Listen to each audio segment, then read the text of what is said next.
Idineklarang condemned o hindi naligtas okupahin ang ikalawang palapag ng St. Peter the Apostle Parish sa San Jose del Monte, Bulacan.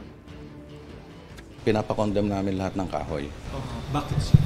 Because of infestations. Ang cause ng pagbagsak is termite infestations. Nire-recommend na rin namin sa church na palitan na rin ng flooring. Steel or concrete or pwede pa rin wooden, basta treated.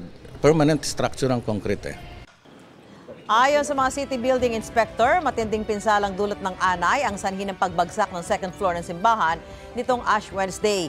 Ipinasusuri din ang bubong ng simbahan para makita kung maayos pa ito. Pag-aaralan muna hanggang sa linggo kung pwede pang magdaos ulit ng misa sa naturang simbahan.